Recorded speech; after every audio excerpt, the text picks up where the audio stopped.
like before you moved to the United States at the age of 19, guys? Did it turn out to be everything you expected? Absolutely not. Oh, Absolutely not. You cannot be great unless you copy other people's work. If you like the idea, recreate it. Once again, you cannot mirror it exactly. You can never do it. We just recycle the ideas that we gathered in our head. yeah. That's why the people who are very creative, they just have seen a lot of projects, they have seen a lot of creativity, they have seen a lot of looks, and they just are able, to mix and match. Being a creative and being a business owner are completely different animals. Besides that, I really do think that they might contradict each other. Wouldn't you need the best of both worlds in order to... Yes, Uh, yes. But I'm just saying, I really... Wait, I'm trying. I do Ooh, have we an got a example. potential controversial opinion here. That is where you can get more exclusive content like this from Hidden Record. Are you guys ready? We're gonna give her a Wait, second. yeah. Alright guys, welcome back. This is Hidden Record. My name is Keno Manuel. Keno Manuel. My name's Keno Manuel, and welcome back. This is Hidden Record, Creative Spotlight with the one and only. Lena, I'm a makeup artist from Pensacola, Florida. Yeah, she drove all the way here, guys. Like, thank you so much for making time here. Absolutely. I'm so glad to be here. Well, we are going to be talking about how you got into the industry, what you've learned, and where you came from, and how that has influenced your style, all that good stuff. And maybe, just maybe, we'll be saying some stuff that'll help you guys get to from, beginner level makeup artist to the pro level of makeup artist. Is that right? Okay, cool. So, Lena, tell us who you are, what your mission is as a makeup artist, and what you do. So, I essentially create looks that suit your anatomy, and I'm very, very precise about, just like suiting every person's specific like facial features. And I Okay. think this is like a quality that every makeup artist should possess, not just stamping the same look on different people. Yep. Why do you see that more often than, because just like in film, it's like we go into this mindset, okay, same thing, lighting setup, this and this and that. So as from the makeup perspective, why do you feel like there's a lot of people, especially as a makeup artist, that have that similar approach of, I'm just gonna do the same look, that's how it is. First of all, it's easy. Okay. There's just a classic look that you can stamp on everybody, but it still Right. has to be adjusted to everybody's specific features, right? Another thing is just lack of theory, lack of knowledge of like anatomy. I'm not gonna say that you have to be like a doctor, a surgeon, like to know anatomy and stuff, but just like you have to recognize specific eye shapes, and basically there is a thing, it's called corrective makeup, right? And it I'm sorry, just what? corrective makeup. Corrective makeup. I'm not gonna say that it's like, like a very specific, like another world. How do I say this? Another category of makeup, Oh, it's right? another category. No, it's not. It's not? It's not. It's just like a tool, an instrument, just a piece of knowledge that helps you like create looks that are specific to everybody's anatomy. I have seen some certain YouTubers where it was like they're orange here, but then it stops from their neck. And I'm like, there are a lot of things that most people do not know about makeup, and therefore when they just think it's just like putting color palettes onto his person's skin doesn't necessarily translate into the best work.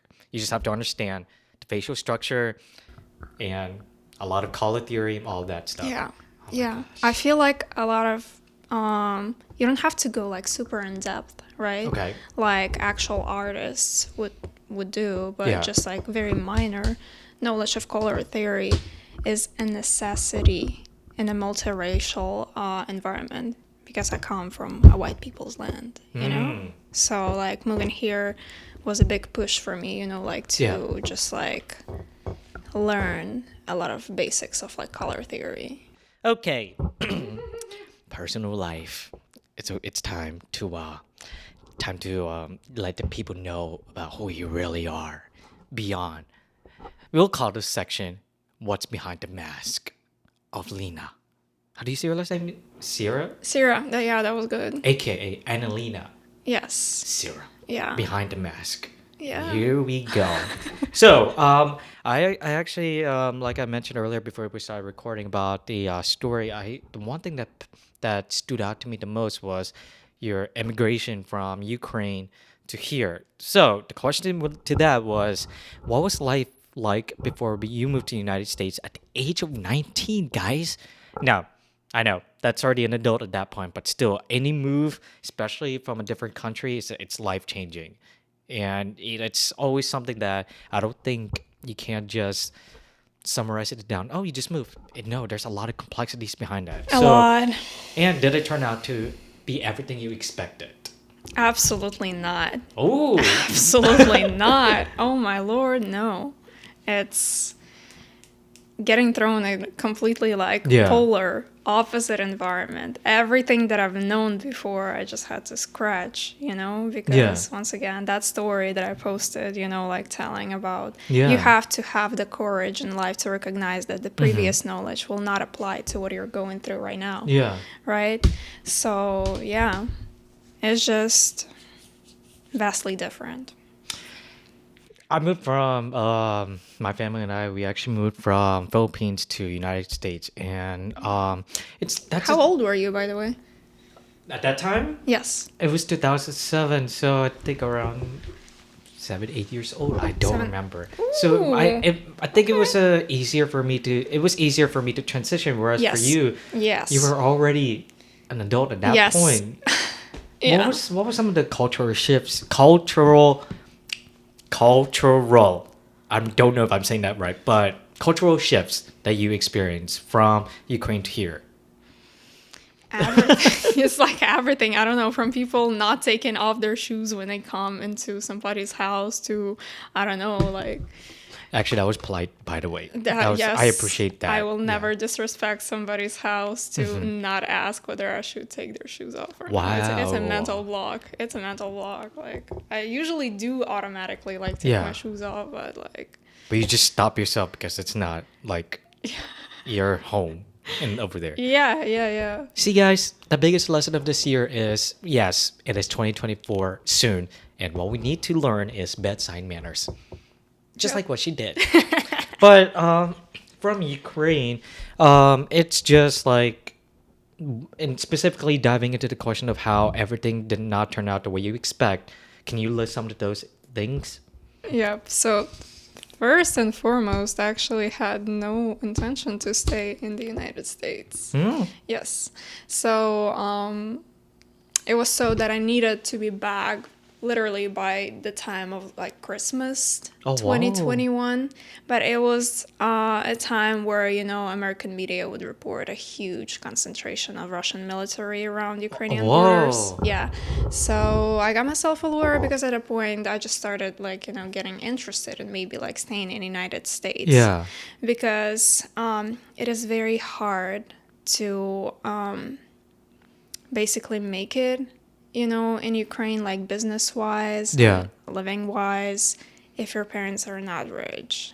So I decided to stay, and ever since it was just like very different. Mentality was the very first thing, like the very main thing. Yeah. Like, new mentality was very hard to adapt to me. Like, yeah. I don't know if you want me to go in depth. Like, You're more than welcome to do that if you feel comfortable talking about that. Yeah. So it's actually not my first time to United States. Oh, okay. I do have a sister down here. That's why I visited. And like, I was visiting with my mom in 2017. Okay. And I don't know, it was just weird. Everybody's so nice. And we do not necessarily prefer or love things that are good for us, but it's just things that we're familiar with. So like I come from, like a place where people just do not smile, like, and like are being yes, thank you. You're faking it, I know. So yeah, I'm not faking this. Go on. Yeah. So yeah, I felt like Small talk would confuse me a lot. It would Because confuse you a lot. a lot, like weather talk. Oh, I still do. hate Yeah, I small hate. talks. It's everything is built on small talk. Like I have to engage in small Hey, talk. what's weather like today? No, absolutely not. So it sounds like you're more into you're a type of person that's more interested in having intellectual and in-depth conversations. Only that's the only way. I feel like it's not that I'm like it's hard for me to make a conversation. Like Yes. in this environment, even Yeah. back home, it would be hard Yeah. for me to make a conversation if it doesn't make sense. Yeah. So like. It's not uncommon for like Americans just like giving feedbacks that like Eastern Europeans are like kind of like hard to talk to, or like they like they just like small talk leaves us confused because we expect you to move to the point of conversation and it never happens. Oh, you wanted It's to like get straight to listening. the point. Yes, it's like listening to a song and they cut you off before like the chorus. So I'm like, okay. I agree. Yeah. I don't like small talk because I would rather like get to the point, make the Yes. most. Even conversations like this is a much Yeah. better way to invest time to feel like we're empowered and also seen and heard. But how Yeah. does weather talk help with that?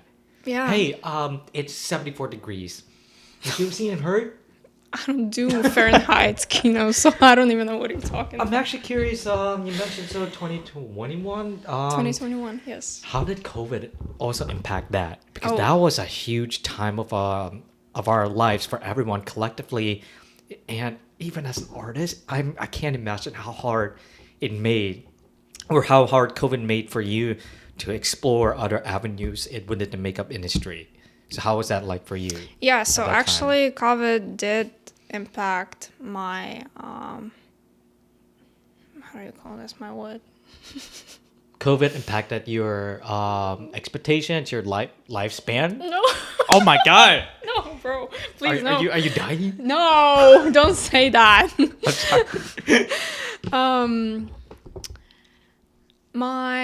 My work, like as a makeup artist, like basically my activity as a makeup artist, because Yes. I did learn makeup during the COVID pandemic back home, back in Ukraine. It was Okay. still like 2020, so I just rented a studio in the middle of pandemic. It was super slow. I did understand that I would not make any profit at all, and I just really loved what I did, and I finished my education with like makeup artistry, and I would just get like 3 to 4 models daily, just like to work on my techniques and make sure that I better myself. And pretty much after that I moved to United States, and I'm gonna say that like it is much more strict back home. Like here, like when I came here, I did not see people wearing masks at all. Like you have to wear a mask, like you had to in Ukraine. Yeah, Here people I mean, it might be logical because I don't see people talking to each other, like and spending time together Yeah. on the street. It's not Yeah. walkable at all. People do not hang out just, outside. So maybe there's a maybe. different perspective in medicine in different countries. I don't know. It's just, I Yeah. think it's just simple. If it can protect you, wear it. If not, your choice. I'm not telling you what to do. It's your body and No. But it's Me just, neither. It's just an observation that I made, I Yeah. this, Masks were super annoying. I'm not saying that like you should should have like trashed them away. Yeah. Obviously, this pandemic was very dangerous and stuff. But yeah, it felt like it was like never ending. Yeah. And it's like I can imagine just staying at home in one place, just like you drive yourself insane to a point where, especially with Literally. creativity, I don't know. Oh, yeah. For some people, I think it made it better for them because they took the time to reflect within themselves. But for others, that isolation, most of them depend on the interactions with other creative people Oh yes. to Yes. feel inspired. So, which one was that like for you? I feel like as a personality, like I'm a loner myself, and okay. believe it or not, like around like the age of like 18, I actually like found out that it is good to work with other people because like just an extra head, like Mm-hmm. extra creativity, and you get to discuss and troubleshoot together. And it saves you so much time, actually. But pandemic happened after that. So, like, Yeah. I literally, I was, once again, you were isolating yourself from, like, other people. Yeah. And it felt not nice because during the pandemic, I was, like, learning a bunch of other things. Yeah, I actually do sing and play a couple of Yeah. instruments, and I was learning Ableton at the time, and that was Wait, hell. Ableton? Yes. Music? Yes. Yes. So in another life, you could have been a music producer? I actually have Ableton and FL Studio here. I believe you. Yeah, I believe you. So it was very not easy because once again, Yeah. I was learning it in Ukraine, and I don't know how many people would use Ableton, over there. I didn't know who to reach out, Yeah. to ask and stuff. And you're just reaching a certain point where you learn, like some stuff, but you can never like kind of overcome that point to move further, if it makes sense. Yeah. That's how I feel about learning things and like mastering craft by yourself. Okay. I feel like you always need people. Judgment, like outer judgment and outer advice is very precious. Yeah. You just said a lot of things that are awesome to unpack. One, what was the as a creative, lone wolf mindset tends to work for some people, but why was it hard at first to reach out and delegate and work together when I could just do this by myself? You have that mindset of like, I got this, I don't need you guys. Unfortunately. Like I feel like I don't just let me do it myself, I'm very specific about things that I do and ideas that I'm trying to recreate. Yeah. Like I stick to my references a lot, and like Yeah. I have just like a certain idea that has to be done a certain way for me. So that's what makes it hard, like to cooperate with people. But it is very necessary for me to let go.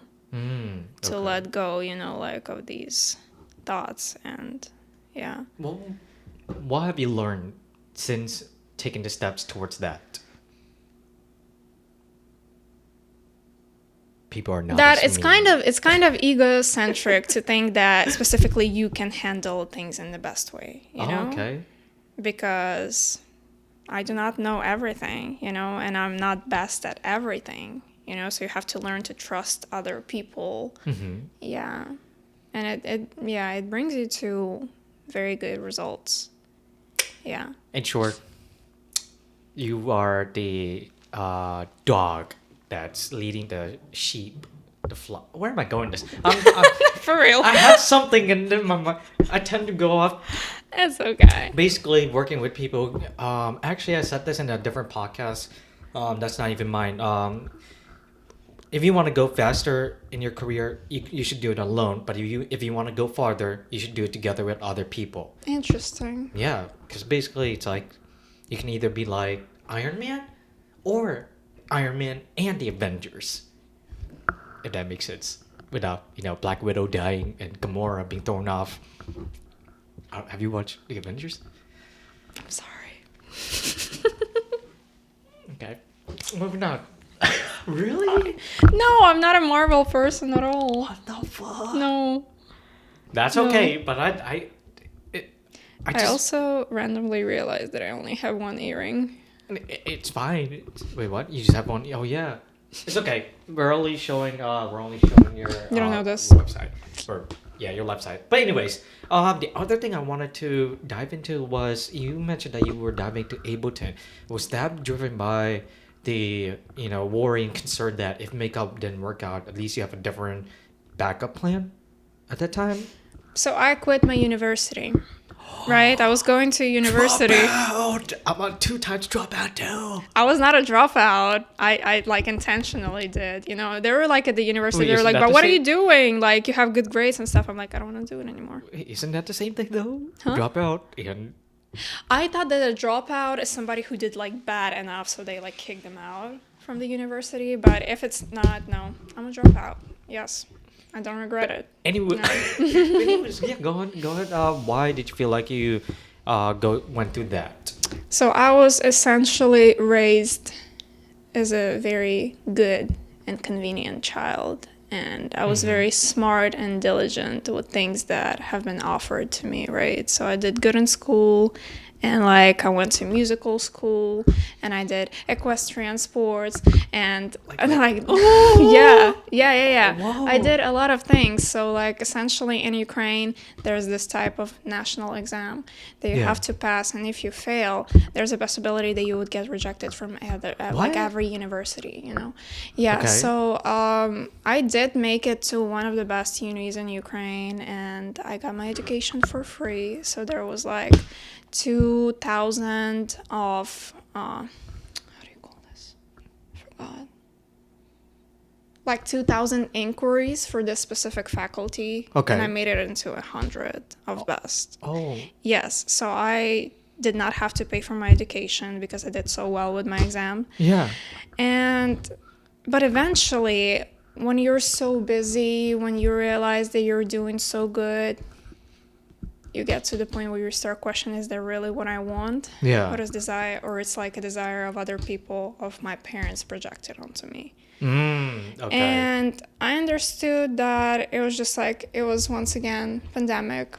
We were transferred to, like distance education, and I did not really like it. I felt like I was not like learning anything. And anyway, I never really knew. I was studying biotechnology. I You were never what? knew biotechnology. Is that a doctor stuff? Not doctor stuff, but like biotechnology is basically, how do I explain it? It's like We can look this up. Bio what? biotechnology. It's like development of the new like Biotechnology? It sounds like you're building Terminator with... Wait, biotechnology? biotechnology. Yes. Yeah, that sounds like you're building robots. Oh, wait, no, that's Yeah, AI. yeah. Okay, hold on. Biotechnology. Look it up. Yeah, I don't know how to give the best explanation. Okay, so I am not connected to my Wi-Fi, but I'm pretending that. No, but like gene modification, is a Oh. part of like biotechnology, and I So you want mean, to they change say the genes of a person?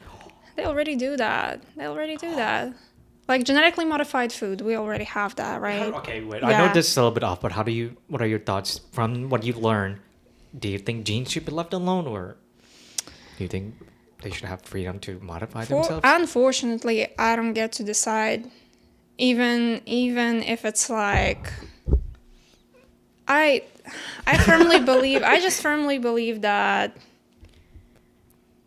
human as a part of nature Okay.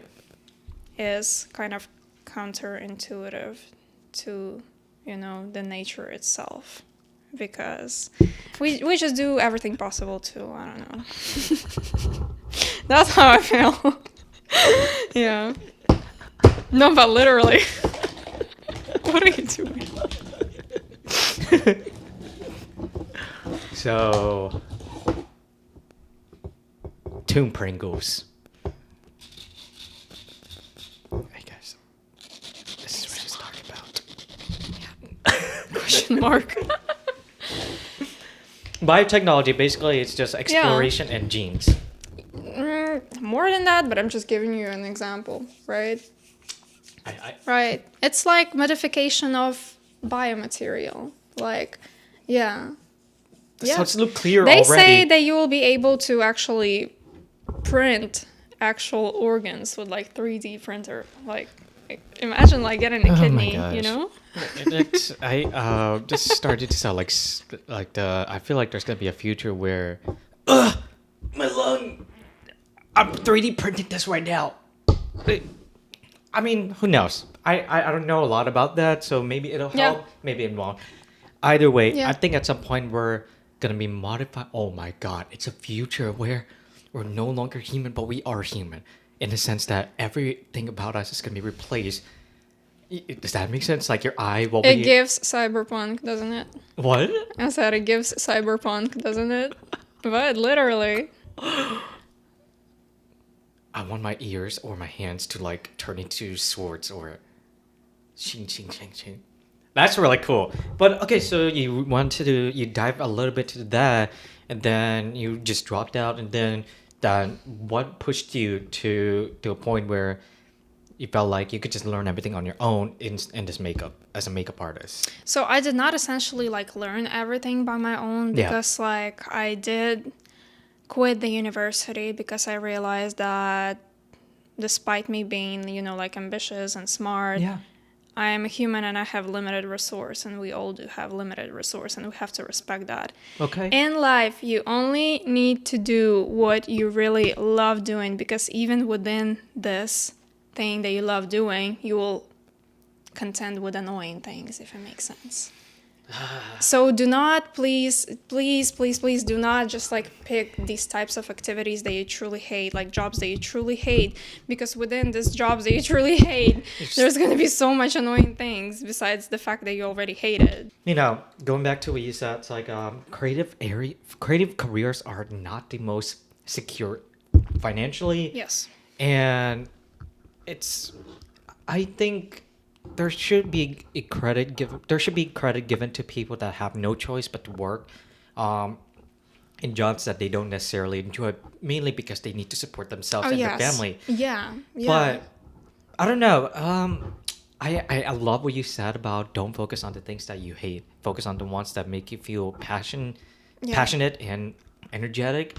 So what is one thing you can say to others that are so lost in between having to do something that they don't want to do, but also something that they should think about doing because it makes them happy? I would say that you definitely need to keep your second source of income at all times. I feel like even if you're successful at what you're truly passionate about, I don't feel like it's secure in 2024. Yeah, but regardless, keep that job, but focus on your passion and try to work on it like daily. Yeah, just create with the ideas. There's a balance to maintain. Like, don't, just submerge yourself into this cult of productivity. Yes, and you have to be productive and, create content. Yeah, it hurts. Oh, I know. It hurts.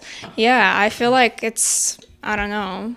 I'm still kind of trying to balance around this myself, because I'm trying to push as much, content and as much value as possible. But that's not always possible, and you have to respect that. So yeah, take it slow. It's coming. You're gonna be fine. Oh man, the productivity part that you said, it's like not everything has to be productive. Sometimes your body just needs time to rest, and you don't, like, if you hear someone say, oh, you could be more productive for resting. What? Bro, I just want to sleep. That's it. Yeah. And I think that's also a toxic thing too, if you don't keep it under control. It will just obliterate your mindset. Yeah, it's hard not to fall into these tendencies, I feel like, because of the capitalistic world that we live in. I love that. Yes, I agree with but that. it is true. Like, everything that you say, is basically targeted towards the end result, the end product, So, yeah. I mean, we're just here to enjoy the journey to the end. Yeah. We're also focused on the end. Yeah. That reminds me of the story they. This is the one thing that I love about the story they put on Instagram. Alright, guys, check this out. Yeah. She said this on her story. I think you said you're a triangle. Each corner is something about you're limiting yourself within a shape of a triangle. And around the triangle is a box. I think. It was inside. Huh? It was inside. It's a what? It was inside. Like, okay, so you are a triangle. All right. Clearly, right? I did not look at the story long enough. I swear fine. it was a. I remember it was a triangle, and there was a triangle. So, like, imagine that you're a triangle, right? Yeah. And it's very hard to explain, like, using, Wait. Like, if we had like a piece of paper, we would probably could do it. I'll throw it up on the screen. But okay, triangle. All right. Yes. And then what was? You have a little square inside, and yes. Oh, so I had it backwards. Yeah, that's fine. That's fine. It's very. I was actually when this concept is obviously not mine. Yeah. But it's very easy to like twist it and come to other things. So let's stop here. Yeah. Let's stop the way we had it. So you are a triangle, okay, and inside of you have a little square. And the square is just a room that you're trying to push yourself in. Yes. If you believe that like the walls of your square is just the limits of your notion and your previous experience, right? And you do not really see the parts of yourself that lie outside of the square, but it is you because you have already grown out the environment that you've been to previously, right? So stop pushing yourself into the square. Oh, I love Yeah. that soundbite. That soundbite is gonna be so good. That's gonna Yeah. help a lot of people. So no square zone. Have you heard that? I don't know if it's a United States thing, but there's people who say, no, this is my square zone. Yeah, it's I don't know what's that. yeah, it feels foreign to me. But It feels for. there's I don't know what's a square zone. there no, don't touch me there. This is my square zone. Are you singing song? I promise you, it was from YouTube. It's not relevant, but it No, that's fine. huh? If you don't remember that, that's No, fine. it was from some YouTuber people. They were just playing games and they were just messing around. They're like, no, don't touch me there. This is my no. Oh, there it is. No, don't touch me there. This is my no square. Interesting. It's not a. Anyways, now we're gonna dive into the section of makeup artists, the life of Anhelina Sira. How has your Ukrainian heritage influenced your approach to the makeup artistry? And are there specific elements or traditions from your culture that you try to incorporate into your work? I would not say that there is like much cultural, Yeah. like impact, but it is different. Like the school of makeup is very different in Eastern Okay. Europe rather than it is, like in United States. So what do I love about it is that we're very technical. We do have certain techniques that are widely known, throughout the whole Eastern Yeah. Europe. And basically, if you want to master, if you want to start, like makeup artistry, pretty much every makeup artist who has been, in the business for like a while and you enjoy their work, you can reach out to them and most likely they're offering pro MUA classes. Which Pro is what? pro MUA, like pro makeup Oh, artist. pro MUA. Yeah. So this is how I learned it, and basically, my class consisted of 10 lessons, where like it would be split. Like one lesson is a demonstration, Okay. and then I would recreate it myself under supervision of my teacher, and that is very, very beneficial, very precious knowledge. I mean, I know that here, like people usually do visit esthetician schools. Okay.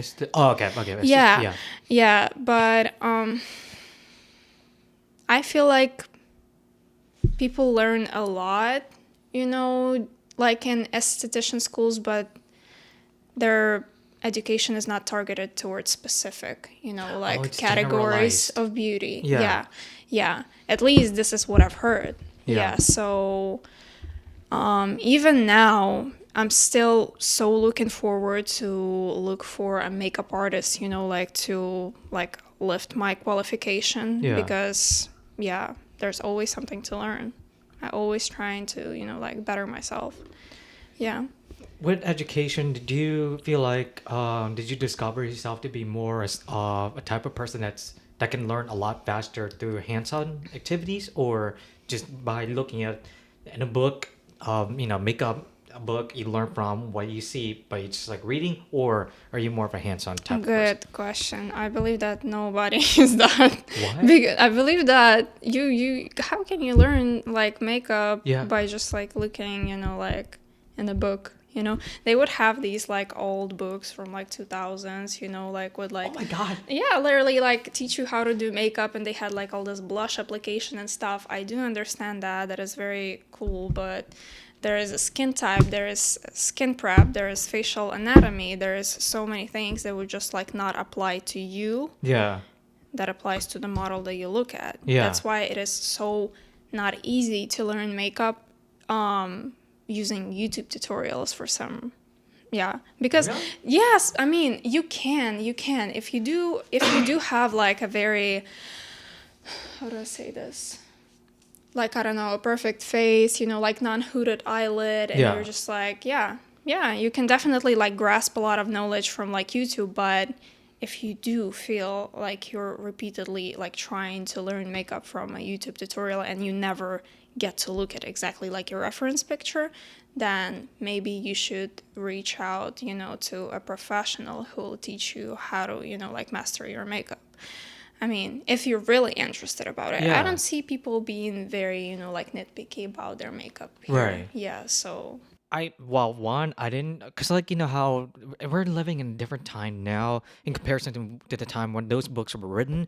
At that time, there wasn't that many opportunities to transfer a lot of knowledge, whereas here in this present, we're able to access that kind of information from anywhere. So that's an interesting part, because like is it because mainly because was there a specific piece of information that was missing from most of the courses that you've seen in comparison to here in the United States and to that specific course that you took? Does that make sense? Because it sounds like the biggest difference that I heard was your course was so specific and tailored to a specific kind of makeup industry, whereas here it's just so. So what's missing that could help? What's missing where? With people that are taking courses, like what you did versus people that have to go to school, like esthetician. That is what's missing. People Okay, I just answered my own question, guys. No, but literally work on your artistry all the time. I find that like for me personally, there's not much people that I can grasp knowledge from in the area. Okay. But still, you do exchange, like knowledge when you're working, Yeah. like with another makeup artist. You're learning about this product, Yeah. like and what this product does, like so. And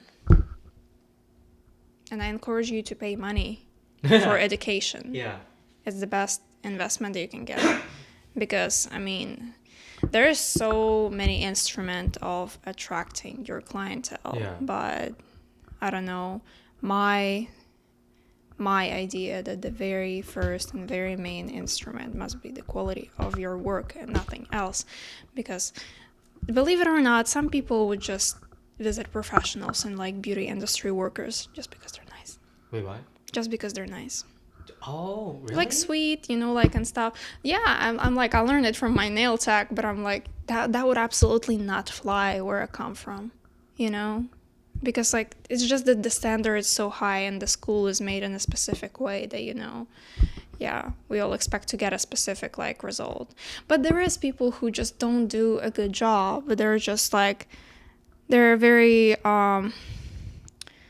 they're just very social and very sweet. Yeah. And like they know how to talk to clients, and boom. And that, like, don't get me wrong, like I do have a lot of respect, like for people who, like know how to talk, like to people, and know how to, like basically, what's the word? Win their clientele. Yeah. That's an interesting part that you mentioned that, because Danny, whom I just interviewed last night, he told me this, which was talent is one part of what makes you good, but it's not that anymore. Oh it's my God. the other half where He if you're said it. nice, easygoing, that tends to win more over than talent, because that's what I heard. Is that in line with what you're saying? Absolutely. Being a creative and being a business owner are completely different animals. Besides that, I really do think that they might contradict each other, because, well, Wouldn't you need the best of both worlds in order to? yes. But I'm just saying, I really wait, I'm trying. I do Ooh, have we an got example. a potential controversial opinion here. That is where you can get more exclusive content like this from Hidden Record. Oh wow, is this really that good? No. I'm trying to remember a situation. I remember like how I was modeling for this photographer. His ad is Tiny Observation. Okay. Jeff, he's very talented, and just like we were experimenting with like lighting and stuff, and like every time he would take a picture, he was like, freeze, like stay like that. That's, like that one quality that like defines an artist for me. They're Okay. very, very, very impressed by what like, like they can do, and, like just the thing that they do, Yeah. And I feel like I'm the same with, like with models. I'm like, oh my God, it's so beautiful. Like I hype them up, like all the time, and I just can't help, but to do that. Right. But some people, they're just, like, once again, Stamp a face, business owners. There's a lot, I see a lot of business owners. I don't see a lot of artists. Yeah. That's what's the issue, you know? But once again, I do have a lot of respect for people who know how to, you know, like manage their clients. business. Yeah. I believe there's only one thing that can make you a good business owner, and that's the audacity. Audacity to charge what you charge, right? Just audacity to do not compromise at the very first offer, right? Oh, that's hard. Right, Yeah. right. We've crossed that road multiple times. Yes, literally. And Go on. I don't know. I kind of deviate from the topic, but I feel like this very concept like applies the same in the dating world. Like, I bet that you have seen at least one in your life, a very beautiful woman and a green goblin near her. I can either Like- confirm or deny it. So like I'm saying that like it's literally 90% of women, and beautiful women do not end up with like best men. They end up with the man who had the audacity to approach. But it is true. I don't know. I don't know a more thing terrifying to a society than a beautiful woman, and so especially to men. Wait, so you're saying men who have the audacity to get what they want tend to win more? Yes, but it is true. It is true. I want $1 million. For what? Oh, okay. I don't see anything in my bank account. Where's my $1 million? No, I'm saying that. I know. I agree. Yeah, I people agree. who have confidence to approach, they're most likely to get what they want, because all other people, you know, like doubt themselves and, you know, Yeah. like question themselves, and they just end up not choosing to do something, not doing something, you know? So confidence is one key part that's important in being able to do get what you want, but also be able to express what you can do as a makeup artist. What's the best way for a makeup artist like yourself to get the best of both worlds without sacrificing both? Yeah, so I think your best bet is to limit yourself to certain people that you're willing to create for free, if that makes sense. Because I do think that creatives do tend to just like give away their work for free just because they're passionate to do something. Yeah. Like, I know that I'm very reluctant to engage, you know, for like free projects with somebody that I know that there's a possibility that I might not like the outcome, you know? Yeah. So Now, can you walk us through your creative process when you have a new concept, like a new makeup look? What's your process like, and where do you draw your inspiration from, and how do you evolve from the initial idea to a complete look? So basically, what's your process like? very easy. I very much stick to my references. Okay. But I'm going to say, no matter how much you try to stick to your references, there's no way that you do not add something from yourself. Okay. So your work will always have a signature to it, if it makes sense. Yes. Yeah. So, yep. And another thing that I learned when I was basically mastering singing with my teacher, Okay. she said, you cannot be great unless you copy other people's work. Oh. Very controversial. I know it's all about copyright and stuff. Ooh. If you like the idea, recreate it. Once again, you cannot mirror it exactly. You can never do it. Yeah. Like, never. It doesn't take that much effort to put inspired by at, Yeah. right? Or reach out, hey, can I do this, right? So we never, ever come up with something new. We just recycle the ideas that we gathered in our head. Yeah. That's why the people who are very creative, they just have seen a lot of projects, they have seen a lot of creativity, they have seen a lot of looks, and they just are able, you know, to mix and match, Yeah. right? Yeah.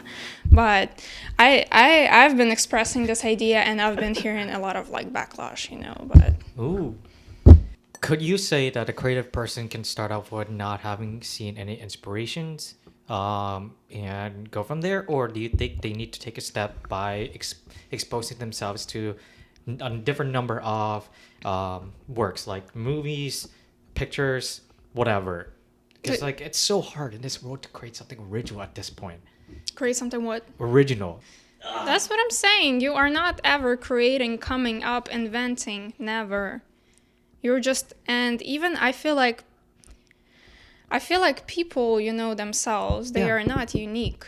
because we do have a certain set of features, set of characteristic, like, right? There's kindness, right? Yeah.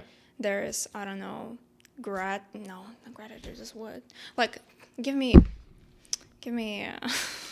What? personality features. I'm really Oh, brain in the farting. United States? No, I'm saying, like, just like, like to a person, like, you can be kind, you can be what else? I'm sorry. You can be I'm not a little- giving, you can be giving and stuff. Some people Nice. have certain features, some people do not have them, but they come, as I said, they are not like unique, we all have them. But it's Everyone like has that. like, no, not everybody, but I'm saying, it's like a passcode on your phone. Yeah. We only have 10 actual numbers, but we match, and that's what makes a unique code, if it makes sense. Yes, that makes sense. It makes sense. Another thing that I received a lot of backlash for, because I don't know. I just really do think that people are not unique. What makes us unique is just the combination, like an algorithm, not the Like an algorithm. algorithm, or No. they're like a mixture of all the things that Yeah. they've come across, and that's what makes them unique. Is that how they interpret that and express that through their creative work is how it makes them unique? Is that somewhat? No, in I'm line? saying that, like, your features, like everybody's features, Oh, like like physical features. no, like characteristics. Oh, Like okay, your okay. actual, like, character and your there's a word in Ukrainian, like character. Your Personality. Like, yeah, oh my god, thank you, personality. Personality. Yeah, your personality consists of certain features that are not unique by themselves, but because you can match them. So, creative process. What is the best source of inspiration, and where do you get them from? Like makeup artistry wise? Yes. I would say it's work of other artists who, like, inspire me. Okay. Yeah. As simple as that. Do you have people that you look up to as far as being a makeup artist? I mean, Amanda told me there's Mario, but that's the only. I don't know who else is a makeup. Kat Von D? I do not think that there's, like, a person that I can name, because I do not get inspired by, like, big makeup artists, Yeah. like the name of whose, like, you may know whom, right? Okay. The name of whom you can know. Okay. Yeah, so it's really just work of, like, other makeup artists. They are predominantly for, like, Eastern Europe. I just scroll on Instagram and, get inspired by any of the ideas that they have. Yeah. Okay.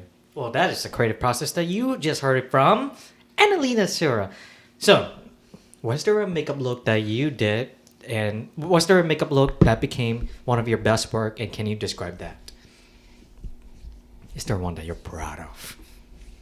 I've seen See, it. that's why I don't have imposter syndrome. Am I proud? Whoa, we got a flex here, guys. No, that's really good, because a lot of people struggle with that, especially the you know how there are other people that struggle with identity and to feel like, no, this is not good enough, and it's such an issue to a point where no matter what they create, even if it turns out to be one of the best work, there's that part of themselves that are like, nah, I can't. What? I've gone through that. What is imposter syndrome? Explain. Imposter syndrome is it's a feeling where you feel like you don't know everything, despite all the things that you do. They seem to be legit, and it looks like you know what you're doing. Oh. It's like it's an internalized. Why did I interpret it as a completely, like, different what? idea? Why did I interpret it as a completely different idea? I Well- definitely do have imposter syndrome. Oh. I definitely do have it. Like, Wait. yes, no matter what I do, I really do see drawbacks in every piece of work that I do. yeah. Dissatisfaction, Do you want an despite- advice how to deal with it? I don't fucking know. But despite that, though, is there at least one makeup look where you just don't look at it and be like, ugh, I hate how that eye shadow is off. Ugh, I hate how this is off. But is there That's at me. least one that's like one of your best work? Like, I'm saying, I've kind of, Okay. kind of, but it's not something, like, spectacular. Once again, It's once again, see, I'm falling in the same like Yeah. tendency. Yeah, it is good, it's clean, but it's not spectacular. Okay. So yeah, Hey, come on now. Don't do that to like- yourself. Every work that you do is good. Thank you so much. seriously. But yeah, it's very hard to stay active. You know, like let's say on social media and promote your work if you do have imposter syndrome and you just undermine every piece of Speak work that you true. do. Yes, but I am active on social media and I do push myself to do that. So yeah, Props to you, by the way. yeah. It's not that I have like a specific tip to do it. No. You just, I don't know, turn off all the thoughts and you just post it. Because you have to work from the point that you are right now, whether whether you're satisfied with your work or you're not, you know? So you have to keep going. Yeah. Yeah. And another thing that just like contributes to imposter syndrome majorly is perfectionism. Oh, And man. it's something, you know, like that I've been trying to let go. It is. Yeah, difficult. you have to, once again, there's a balance that you have to maintain. Yeah. Always strive to do better, but do not, Do not limit yourself. Do not put yourself. Do not put a lot of weight on your shoulders to a point where. do not like basically judge yourself for Yes. your mistakes. It's very hard to do both, but you gotta figure it out. It is. Yeah, It is. yeah. How much of that has affected your work, and what have you done to overcome that? I am a perfectionist. So like that does affect my work in both, once again, Yeah. good ways and bad ways.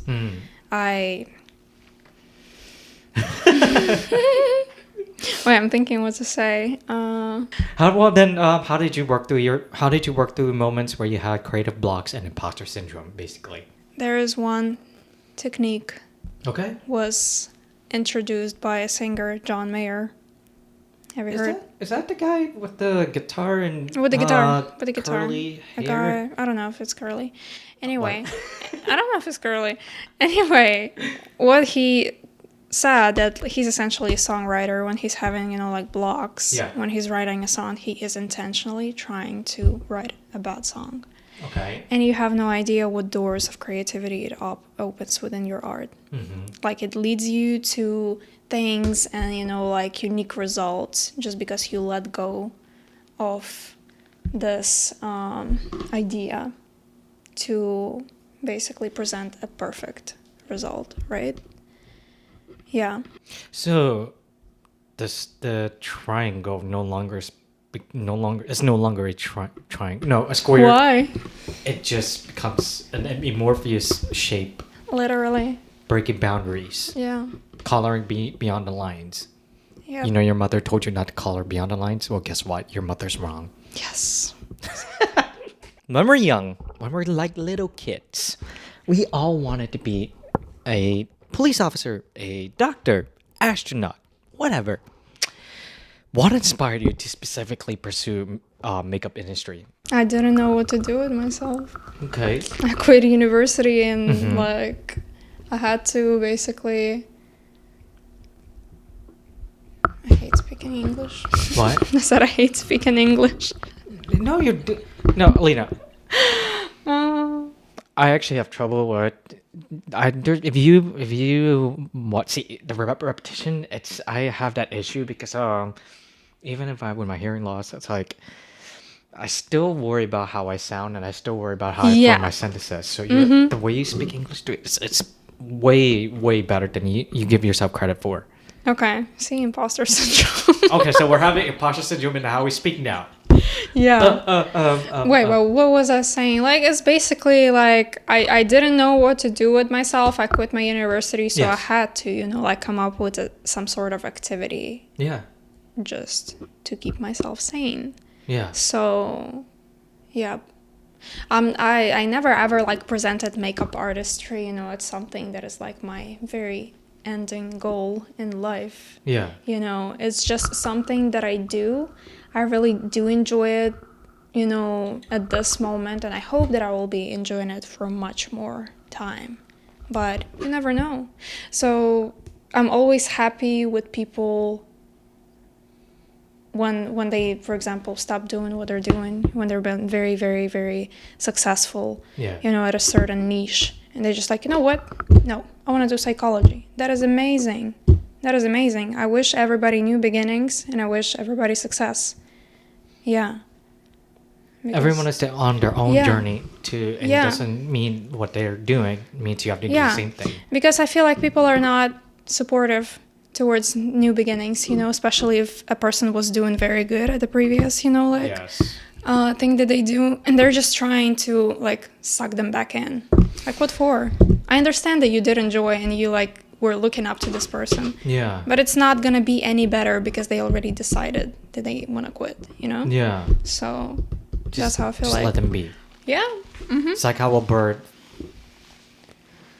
jumps out the nest and flies. Yeah. I think that, okay, whatever. Yeah.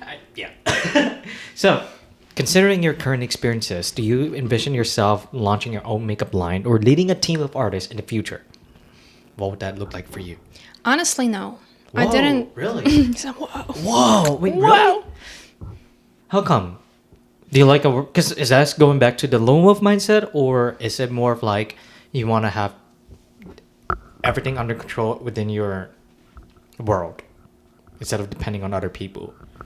No, it's not that. I'm really looking forward to, doing more within what I do, but launching a makeup line is big. What's that process like? Because from what I've seen, or from what I understand, it's like you find the supplier, you handle that, then you find the process to get that specific makeup product to the other people, and then from there you also have to make a deal with the company, whatever, to make sure that everything, and when it comes to makeup line being produced and launched, I mean that's simplified, but I don't understand it. No, I believe so that it is the process, but makeup artists that I look up to and they eventually come up, with the product, or the product line, they share their story and it really takes them years to launch what they need, 3 to 5 years. I'm not saying that it has to take that long because, sorry, because just being the perfectionist that I am, I feel like I would need that time to specifically present the product that is going to be worth to be on the market, and there's so much on the market. It's just makeup. I don't want a makeup line. No. Really? No. Oh my gosh. It's just interesting that you may say this because I didn't know there's a lot of aspects to being a makeup artist because from the outside it looks, wow, makeup line, that looks like the next step. But I didn't know that a lot of people in your world view it differently. So that it's really interesting to hear that. What is one big goal that you have for yourself that will make you feel like, okay, I feel like I'm getting to the next step of becoming a better makeup artist? Okay, yeah, eventually I do want to present professional makeup artist classes. Let's go! Because, for... workshops? Workshops. Is that... See? Yeah. I see that would be the format for, a lot of makeup classes, but I don't want it to be so because I was taught one-on-one. And you just get more attention if it's just one person that you're teaching and you get the most knowledge out of it. So that's what I want to do eventually. Right now I'm just teaching, self-makeup class. So if you ever struggle with your makeup on a daily basis, DM Sira Artistry on Instagram. If you're looking for someone to learn one-on-one, you have her. Yeah.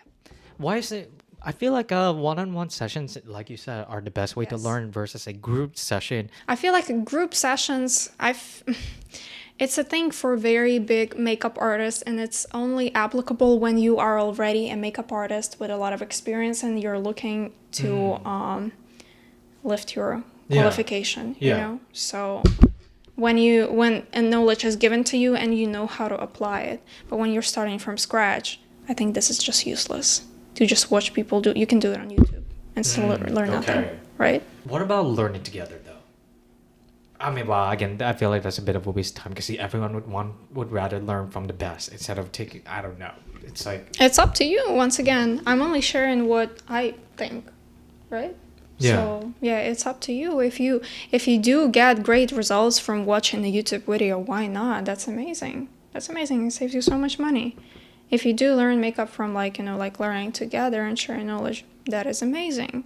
This didn't work for me though, so no, it just got me thinking about how education and how we view our classes, how we interpret that. It's like we have our own version of teaching ourselves. So that's why I dropped out, by the way, because for film, you know what I had to do before I got to go to film class.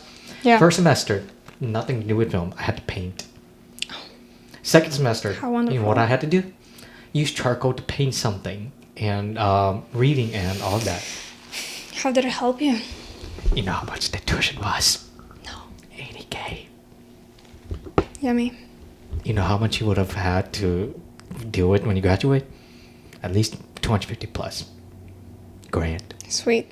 So you said you dropped out. Oh You yeah, did. wasn't worth You it. don't regret it. Yeah, I do. You do. But Just no, the money that you invested, right? I would like to get it back. Yes, you would like to get it back, but I hope that you don't regret it. Basically, carrying it out to the very end. And The one thing I regret about it is the fact that I learned that there's a much better way to get a better result of learning a specific thing instead of having to go to some school that costs a lot. I think the money that you invest could be better used in something else like a one-on-one, like you said. That Yeah. would have been a much Yes. better That's what way I'm to go saying. about it instead of like sitting in a class. And why? It's like I feel like that might be the same thing for the esthetician scope. But then again, I don't know a lot about that, so I don't want to say anything I don't know a lot about. In an industry that's often centered around major cities like Los Angeles, New York, and ATL, how have you managed to build connections and find like-minded creatives in a place like this, Pensacola, Niceville? Because one thing I noticed from your story was this. I love this part. You moved on to the next. You moved on to the next story, which was, it just takes one person to snowball into the industry. For me, it was speaking as you. For you, it was meeting. I think yes, and from there, it snowballed from there. So, how did you manage to do that by building connections and finding people like you to be around with? So you know what? When I was like first year in America, was very tough for me. Okay. Yeah. Yeah. Once again, I spoke on this like on my story because it was the time where I was like dealing with weather talk, and because of that, Oh my gosh. depression and anxiety. Yeah, but I'm going to say that I was genuinely seeking friendship and like meaningful connections, Yeah. meaningful conversations, and I would not find it anywhere, so that would just like put me in a very bad place mentally. Yeah. And I just made a reel on Instagram with like me doing makeup after a long break from Ukraine because I essentially wanted to do something, and I'm like, hey, I need to start looking for people like to work with, you Yeah. know, rather than like looking for friends and Yeah. stuff. So that really saved me. Like I started just like reaching people on Instagram, Yeah. like, and you know, like asking my friends if they like what do they do, like, and how can I, you know, like bring value as a makeup artist into the niche that they're working in, if Yeah. that's a possibility, right? Yeah. So I actually going back to your question, I think that it's much easier to make people aware of you in a small city rather than in a big industry. It's very not easy. That's interesting because, like a big industry, you have more opportunities to make connections, but with a small town, you have more opportunities to make a bigger impact. Or Question mark, maybe. no, because like I always find myself wanting to get out of here because why stay in a town where it's hard to find people like us? Yes. And I've been looking, you know, like for a community of creatives, but once again, as I said, you know, one person and it starts snowballing. Yeah. Just like attend parties, attend Yeah. these like events, right, where you just to talk to people.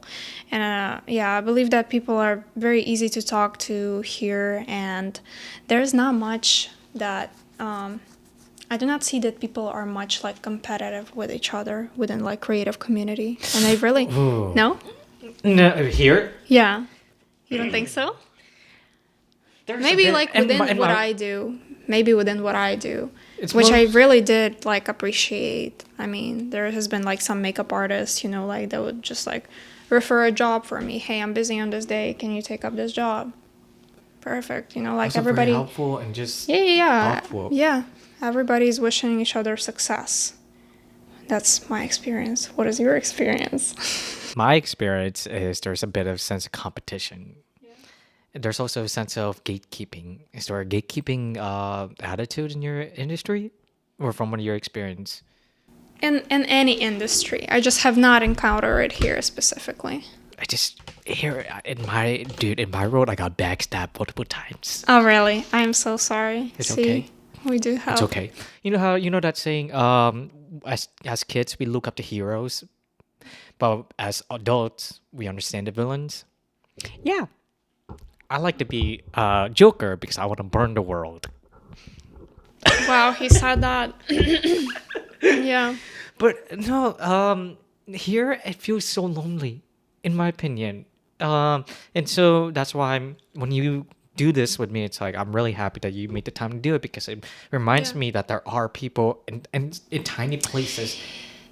But it's so hard. To find them. Yes, but see, like, it was hard until, you know, I feel like it was an experience for me. Was it an experience for you, or you have different thought? No, you're already thinking, it means you do have different. I just think there's more. For me, for where I'm at, I gotta go. I have Gotta go where? somewhere other than Oh, here. yeah. Well, good luck. No, it's mainly because, like you said, finding the right person to get you to where you want to be may not always be the type of person that you would find around here. Because what do you look at? What do you think of when you look at a place like this? For me, people come down here to retire. People don't come here to build. Yeah, I definitely do see a lot of talent eventually fleeing, you Yeah. know, to other which is, please, yeah. It's not easy to generate income here Yes. as a creative when you're very creative. Yeah. Once again, like bridal industry here is thriving, you know, and you can make can very agree good, with that, yeah, for sure. very good income as a makeup artist. But as someone who likes creativity like me, like editorial stuff, nope. Do you imagine yourself moving to a place like New York at some point, or because I think that's where high fashion and editorial stuff is at. I'm not gonna say that that's what I predominantly want to do. Yeah. One of the big like differences. I really love what I do, and I want to do different types of makeup. Yeah. Still, when I'm very successful, you know, because a lot of makeup artists, for example, provide only bridal services, right? Okay. Just bridal. All right.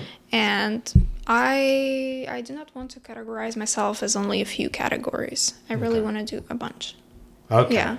That makes sense. So it really does prevent you from, I think, burning out. Mm-hmm. Imagine doing just one thing. That can be really hard. That's already limiting yourself already. Guys, this is what you're signing up for no matter what creative industry you're going to. You have to learn to be more flexible with other areas where you're not necessarily a fan of, just because you need to make sure that you're okay. You're not dying on the floor of Walmart. How do you approach pricing your makeup services, and who do you consider is your ideal client, and how does that specific client influence your business strategy?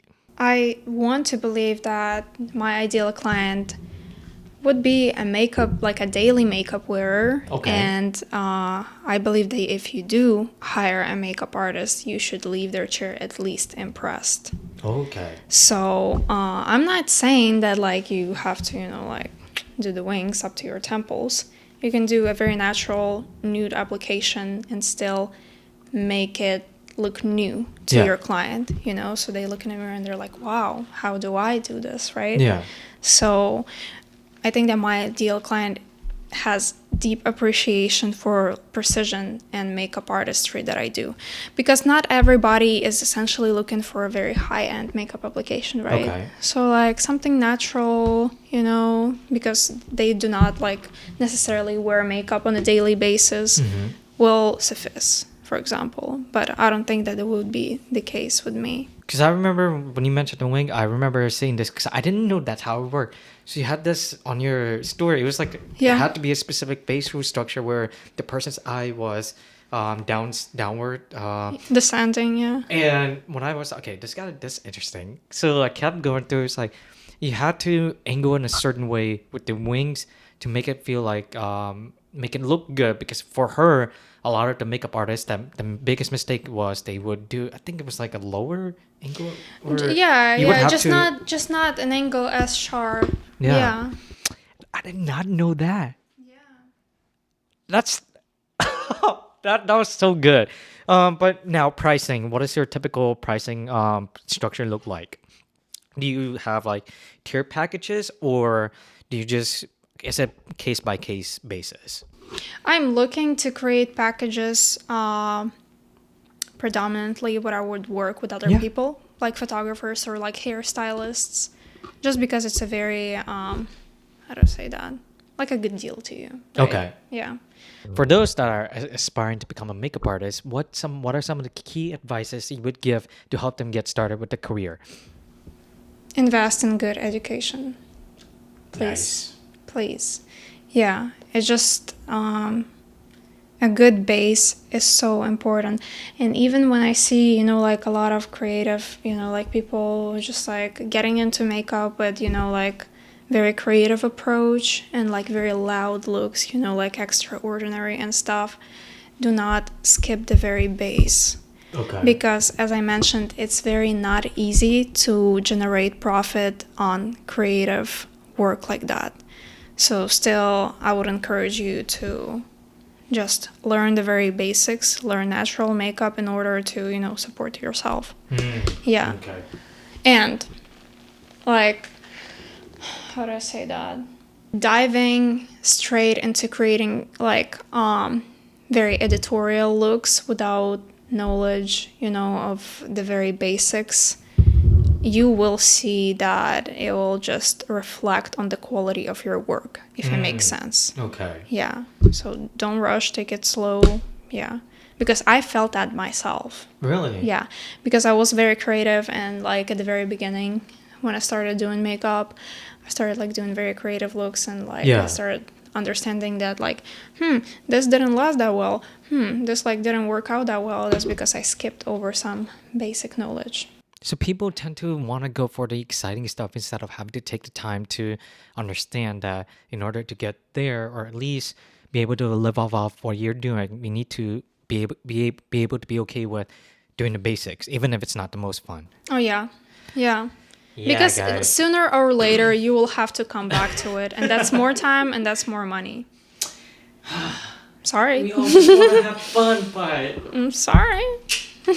it's that's interesting because you know how Amanda and I have been doing the one of the things that we're surprised is well, we shouldn't even be surprised to begin with. It's a place like this would not have quote unquote value in that kind of look. Whereas New York, ATL, and LA, they're probably gonna look at that like, okay, that's somebody that can be hired to do a project. But for people around a place where it's like a small town, basically focus on the basics of makeup. And that's what, like bridal. What else? Like natural makeup. There you go. Yeah. Natural Bridal is very neutral. So yeah. Basics, guys. All right, you're not basic if you don't. What am I doing? He's like, you're not I You're like going. fine. Whatever. Can I eat a Pringle, please? Huh? Are there any other specific skills or qualities crucial to be successful in this field, and how can that be developed? So, for example, you mentioned that you have to be open to being able to do the basics, but what else? What other skills do you think they should focus on to see some form of success as a makeup artist, and also something that you've seen for yourself too? It is very important to know how to work with your clientele. Okay. And once again, despite having your ideal client, it's not that you're going to reject everyone off of your chair if they don't match your expectations, right, as an ideal client. So if somebody is not a daily makeup wearer and they're looking to get a very natural makeup application, learn certain things to prevent your client from like freaking out and having unusual experience with their makeup, right? Yes. For example, I always make sure that a client has a mirror, and I just let them know when to check on their makeup. Okay. Hey, I added this. Can you look and tell me if that's fine? So that way you're just saving yourself more time. If like the application is not like what they wanted to, you essentially will have to redo it, right? So just, talk to clients. And it is a skill also to convince a client where a certain look is just like not made for them, and offering different variations of what they want that will suit their face. Right? So that I wasn't taught that. I wish I was taught that. Really? Yeah. I would assume that was the basics that you would learn A from the get-go. little bit, but once again, because Eastern European society is very like Eastern European society is very monolith. You would expect or assume, what a person would want, just because everybody is, like very, how to say that? Strict. It's one. No. Just because everybody is like, did I even use the right word? You're Wait, good. let me see. You're good. Like, the society is unified, basically. So, like, we are a collectivistic society, right? And you can assume there's, like, a beauty standard that everybody supports. Yeah. So it's very easy for you to assume what a certain client would want back in Eastern Europe, right? Whereas here is such a, like, multinational, multi-ethnic environment. You have no idea. You always have to talk. And, like, always ask navigating questions. Do you wear makeup on a daily basis? What do you like the most about the look that you showed me? Etc. Right? So, like, I kind of, like, expanded my knowledge with, like, working with clientele. And I would say that service industry really does perform on a very much higher level. On a very much higher level that we're... You're good. I said that. Service industry performs on a very much higher level rather than where I come from. Yeah. So I had to expand some of my knowledge. So there's a lot of assumption already placed in Eastern Europe societies, whereas here it's more of like, what the hell? What is going on? What do you mean? No. Like you said, it sounds like in that place over there, in places like that, they already have assumption that it's gonna be like that. Whereas here, it requires a little bit more of communication to... Yeah. So, like, as a makeup artist back there, you can assume, like that. Like, it's easier for you to pick the certain look, like, and idea of makeup that you will do on your client. But it still needs to be communicated. It's still, obviously still. But here, because you have so many skin tones, so many, like, and it's just like your relationship with makeup in general. What do you like? What do you don't like? What are your, like, no-nos in makeup, So, like... Have you had to deal with clients that wanted a specific look where you knew that it's not going to work because it was their facial structure and their skin color? How did you talk to them in convincing them? How did you talk to them by describing that, look, this look is not going to work, etc., etc., etc.? Yeah. How did you go about that? Once again, you should always try to convince your client to modify the look. You don't have to necessarily kill it, right? Yeah. Like, hey, this will go into your crease and eventually you'll affect the longevity of your makeup. Yeah. Let's do it this way, a little bit differently. If they still want specifically what they want, okay, I can give you that, but I will not be responsible for how your makeup lasts and the end result. Okay. I hate to do it because I always do think that when you do somebody's makeup and you let that person go, they are a walk-in advertisement of the work that you do. It's a reflection of your work. Yeah, so I'm sorry, but they're hiring you to, like receive the result that they really want. I did not have that situation. I probably had it like once or twice, but yeah. Just be mindful of what you're doing, because I agree with what you said, especially walking advertisements, guys. You do not want that. You don't want bad work being spread around on your reputation as a makeup artist. If they say, "Oh my God, this makeup looks so bad," that damage is gonna be so hard to recover from. Yes. Makeup artist it's just like any other art. One tiny misstep, and you're gone. Yeah. In a field that's becoming increasingly saturated with so many people that want to do creative work, especially makeup, as a makeup artist, how have you developed and maintained a unique brand identity? In short, what sets you apart from everyone else? I know we had a conversation about uniqueness, but as a brand, as a makeup artist, what can you say about yourself that sets you apart from everyone else?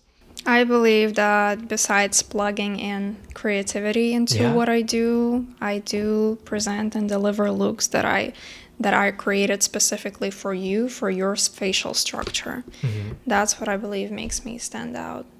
And be authentic with your personality. I believe that that's a very huge, tremendous part of your personal brand. Yeah. It's not enough anymore to just smack a picture on it. And say, I wish. I wish, but posting expert content and relatable content is the only way to sell right now. I actually have to say that's what you've been doing a good job on your story. That's why it was impressive to begin with in the first place. So keep on doing that. That's like, I think a lot of people tend to have this thing where they know that they're good, and once they know that they're good, they're not going to do a lot of work to beyond that. You can't just be a mean person and expect work. Yes. You have to. One thing that I also have to respect you people as a makeup artist, that when clients start panicking, you guys don't just shit. I'm sorry. One thing I respect, give a lot of respect, is that you are able to stay calm and just tell them it's okay. You don't need to panic. We're gonna fix this right away. I just need you to relax. We're gonna be okay. Oh yeah. That's a lot. Yeah. That takes a lot of self control, especially when you start feeling, oh gosh, am I doing it wrong or whatever. But the ability to be able to stay calm in any situations like that is really impressive. Not a lot of people can do that. Yeah. It's 4 Mondays left until it's 2024, everyone. So, with that in mind, what excites you as a makeup artist when you look forward to next year? Everything. The new bridal season, Yeah. more opportunities coming, like actively investing in things that lie with like outside of makeup artistry, like, actually filming and making reels, because I'm very big on, like actually capturing my work and stuff. So 2024 is almost here, guys. 4 Mondays left. Oh, wait, no, I already answered that. So let me just double check. Let me check that off. There we go. So what is one ambitious goal that you have set for next year? once again, I'm really looking forward to start offering professional makeup artist classes. Yeah. Yep. Teaching. Yep. She wants to teach you guys, especially with how she had that specific pro MUA course that she learned I remember, I think it was 18. It was on your store. She wants to teach you guys the way it influenced her. So stay tuned for her upcoming classes at Sira Artistry at Instagram. We'll get to her socials in a second. Okay, now, let's say your entire life has been captured through a photo, through sets of photos, or a video reel, and you're able to watch from the beginning to the end. What kind of person do you want to be? And what kind of person do you want to be that others can remember? And name one thing that will help you get closer to becoming that person.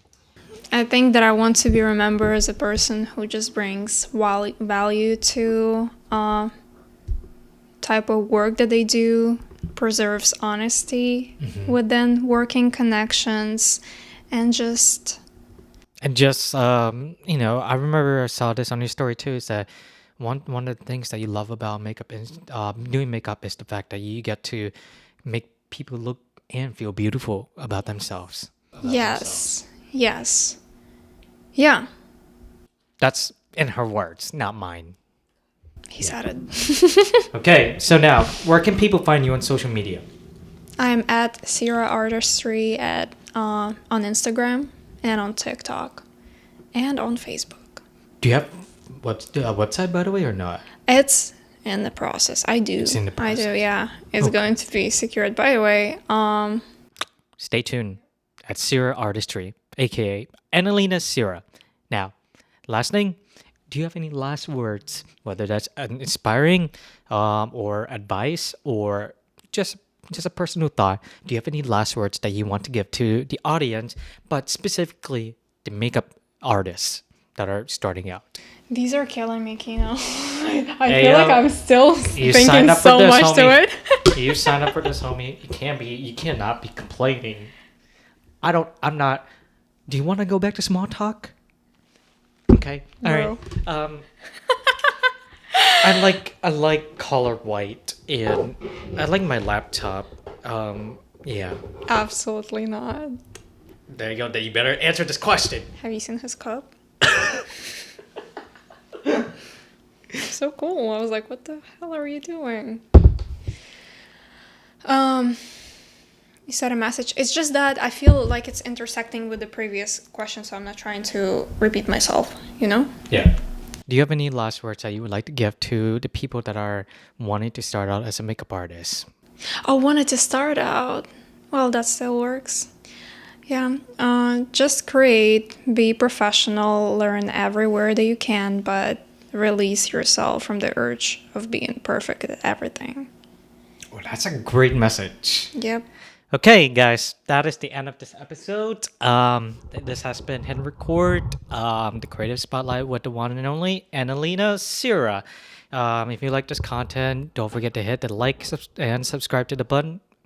Don't forget to hit like and subscribe to this channel, and we'll also have this up and Spotify and or wherever you listen from.